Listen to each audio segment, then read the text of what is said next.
La gente asocia el tema de la impresión 3D con la impresora de casa, que para lo pequeña que es consume mucho, pero es porque tiene una resistencia que calienta el plástico y lo derrite.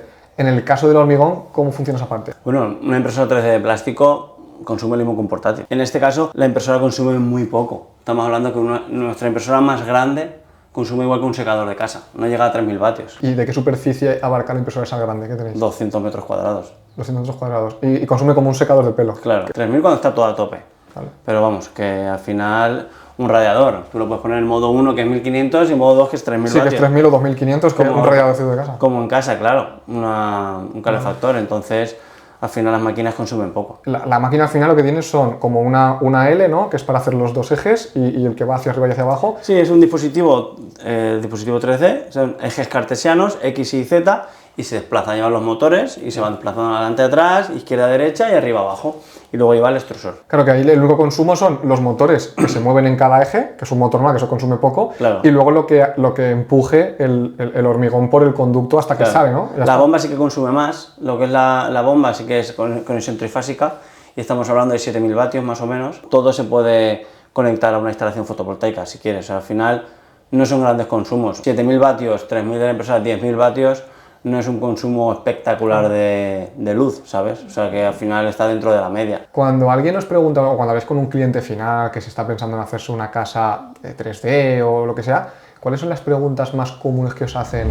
Y también dime qué es, o sea, la típica creencia que tiene la gente, que es totalmente falsa, sobre el tema de la impresión 3D. La gente suele preguntar mucho, sobre todo pues con la resistencia al material, o sea, porque como lo ven los vídeos que parece una plastilina y demás, dicen, uy, pero ¿esto qué material es? Nosotros estuvimos en Marruecos haciendo un demostrativo y teníamos un martillo al día siguiente para que la gente de allí golpearan porque no se creían lo que era, lo veían imprimir y se pensaba que era un material más... Como plástico o algo a lo mejor. No, sí, o plastilina, algún material más blando. Entonces, a la gente le interesa eso. Al final, la fiabilidad de la estructura es normal, es una casa, es una inversión que vas a hacer una vez en la vida. O sea, ¿esta casa para cuántos años es? O sea, es una casa de madera que tiene 15 años, 25 años, hay que estar con mantenimiento y demás, o una casa prefabricada, que son materiales más flojos.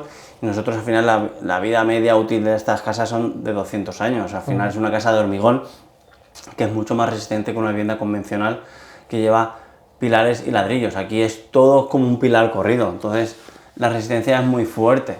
Entonces al final la gente se cuestiona sobre todo eso, la durabilidad de los materiales y la resistencia que va a tener esa vivienda. También preguntan mucho, bueno, si tengo que hacer una reforma, ¿cómo lo hago después? Al final son cosas que preguntan, que lo ven cuando entienden que es tan duro y tan resistente, luego piensan, y si un tabique intermedio lo quiero tirar, todo eso lo preguntan, pero al final tú lo puedes tirar el ladrillo, el tabique igualmente, al final estamos hablando de muros de 6, tú con una radial lo cortas, lo empujas y lo tiras y ya está.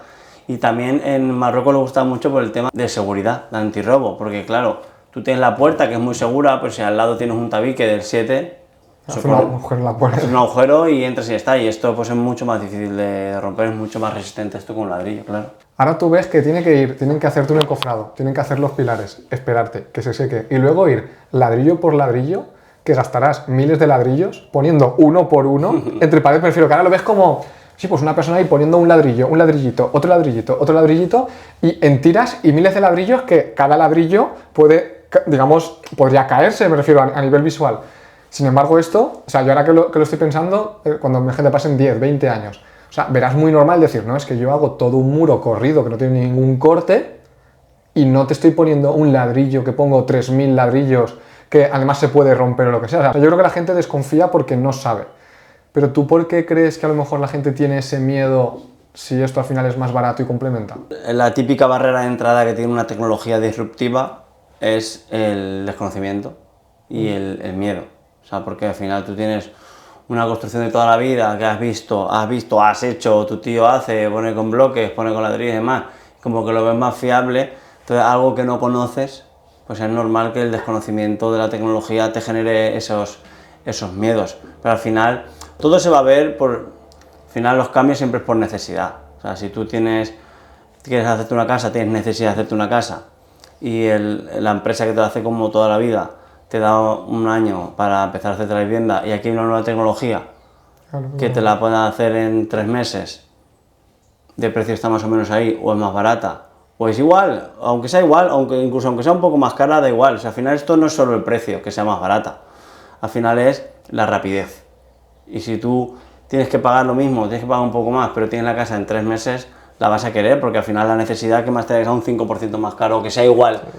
Muchas veces en España cometemos el error de que si una casa 3D es igual que una tradicional, ya no la quiero. O si es un poco más cara, ya no la quiero. En Estados Unidos, en Alemania, en el resto de Europa estamos viendo están haciendo casas impresas en 3D mucho más caras que las convencionales, pero tienen las otras ventajas, que son la libertad de formas, la rapidez de la ejecución y demás. Aquí en España, pues, por el sueldo medio o por el PIB o por lo que sea, pues la gente va solo a precio. Entonces, nosotros nos tenemos que acomodar un poco también a eso, a poder presentar la tecnología de esta manera, pero no hay que darle tanto valor al precio, sino hay que ver las otras ventajas como la rapidez, que al final es dinero.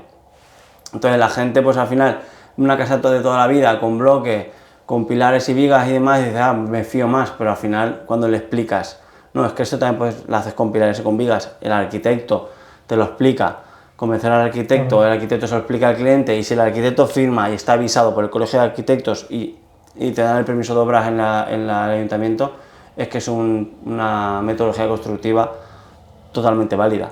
Además, ya hay una norma que ampara la construcción 3D, una norma ISO ASTM que ya ampara la construcción 3D. Entonces, ya está bajo la norma, está arreglado y ya está. O sea, al final tú puedes hacer una casa de toda la vida y por el hecho de que sea toda la vida no tiene por qué estar bien hecha. Te la pueden hacer mal, ¿sabes? Te pueden poner la armadura mal, te pueden poner menos armadura, el cemento malo, puede haber una helada y el cemento que no frague bien y luego que se caiga, pueden aparecer grietas. O sea, el hecho de que sea toda la vida no te asegura de que vaya a ser una buena construcción. ¿Cómo lo llamáis realmente? O sea, vosotros la profesión, ¿cómo le llamarías? Porque la llamaríamos controlador de impresoras de casa 3D o ¿cómo lo soléis llamar vosotros? A ver, nosotros somos una empresa de fabricantes de impresoras 3D para casas. Vale. Entonces, cuando hacemos parte de construcción, ponemos constructores 3D. Vale. O constructores de casas 3D. Eso quiere decir, vale, constructores de casas 3D. Constructores de casas 3D. Vale. Y luego, pues el operador de máquina es operador de máquina 3D. Vale. O operador de impresora 3D, o operador de impresora de casas. Sería, porque impresora 3D puede ser de plástico o de resina. Claro, por eso. Sería operador de impresora de casas. Exacto, impresora de casas. Una impresora que hace casas. Claro. Y luego vosotros, por lo que dices, vosotros hacéis piezas, o sea, hacéis casas, hacéis construcciones y demás, pero realmente también, o sea, vendéis, porque vosotros, lo que decíamos antes, tenéis la patente, entonces vosotros vendéis estas impresoras a empresas de construcción, gente que se quiera dedicar a esto o que lo quieran implementar en su empresa, ¿no? ¿Cómo hacéis esa parte? O sea, creáis la máquina, se la vendéis, la asesoráis, o sea, un poco, ¿cómo hacéis ese tema? Nosotros las fabricamos las máquinas a medida para el cliente, según lo que quiera, pues más grande, más pequeña, más alta, con qué tipo de material. Podemos imprimir con materiales reciclados, con materiales normales, materiales con residuos de construcción, más ligeros, blanco, gris. O sea, según el tipo de material, pues ajustamos las boquillas y las máquinas el tamaño y las fabricamos y las vendemos y las instalamos y enseñamos a utilizarlas. A lo mejor este año estuvimos en Chile y en Estados Unidos, pero hemos estado en Portugal también, hemos estado en Galicia también, universidades que quieren empezar a desarrollar con este tipo de tecnología, nos compran una máquina y vamos, se la instalamos, enseñamos a utilizarla y ya empiezan ellos a utilizarla. Un constructor lo mismo, oye, yo hago 20 casas al año, ¿la quiero hacer con impresoras 3D? Bueno, les hacemos el cálculo, vamos a ver qué viviendas puede hacer, cómo hacerlas y la estrategia, y luego ya les fabricamos la máquina a medida y vamos, le enseñamos a utilizarla y él ya tiene su herramienta para trabajar, y ya es independiente y ya sabe fabricar sus casas.